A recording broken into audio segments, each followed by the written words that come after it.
What does doing it right, Coach, look like to you?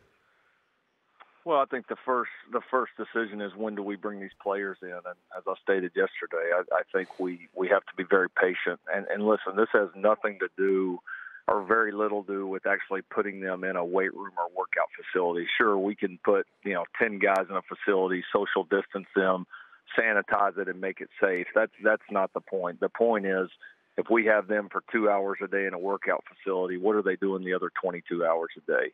We cannot control hundreds of guys, or over 100 players for that amount of time, and know exactly what they're going to do.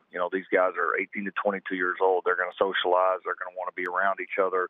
They're going to want to be around their peers, and that makes it dangerous not only for our players, but also for our staff, because our staff obviously doesn't fall in that 18 to 22 year old range, and you've got a lot of staff members that are at a more susceptible age range, and so this takes a lot of people to get it done. We're constantly learning more and more about this virus, and why we would not advantage our time is beyond me. And the other, some of the arguments are, well, we can provide better care for here, and that's not true. There's an NCAA interpretation right now that we can actually provide medical care to our players no matter where they're at. We've provided a lot of medical care to our players in different cities and different states across the country with relative ease. And I just think as soon as we get them all back together, we create a potentially dangerous situation. And listen, we're going to have to do it at some point if we're going to try to have a season. I get that, but why we would not advantage our time and get as ready and educated as possible, to me, is the biggest issue. Coach, Laura Rutledge here with Greeny as well, and I just want to get your take on the plans that are in place for testing. What have you heard about how that might look for you guys? Yeah, we've had some really good discussions, Laura, about that. Testing, when you enter the facility, trying to keep guys in the facility until it's, time to leave for the day, both for staff and for players. I think we've heard everything from swab testing to thermal sensors, you name it. It's been discussed, and there's definitely preparations ongoing. But I know all these schools are working on them, and we're all, we're all eager to get our guys back. I mean, we want our players back yesterday. We can't wait to see them. We can't wait to get back to work and get ready for the season. But there's just bigger things right now, and the testing is obviously a huge part of that.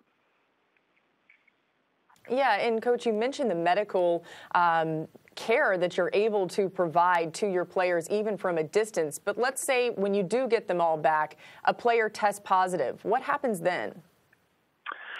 Well, there's gonna be some type of quarantine policy, and different schools are looking at how they would do that in different facilities. We do have, I think we're going to have the ability to make that work. But then the question then becomes is who else have they been around? And how do you accurately gauge that? And that's one of the challenges with college kids. It's not like, an NFL player that goes home with their family and they're there and that's it. This is much different. And a lot of these guys, especially your younger players, are in, all the same facility as far as living. And so just the who all would be exposed, who all you would have to quarantine is a tricky question that I think a lot of schools and a lot of the medical personnel are working through right now.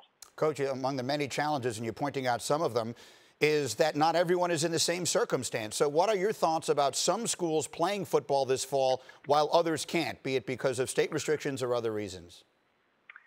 Well, I think we've got to examine every possible avenue to allow everybody to play. And if there's a chance for everybody to play, regardless of when that season is, of what it looks like, then I think that's where we got to go full speed ahead. And then if we get to a point where that's not realistic, then in my opinion, some football is better than no football. And so certainly hope we can get to that place, where everybody can play. I think everybody wants that. But, if it has to be done without a school or two, again, my opinion is, and not that my opinion matters a whole lot on that, but my opinion is that some football is definitely better than none. I think your opinion matters a lot. Listen, Coach, on behalf of Laura and the show and me and everybody, thanks a million for doing this.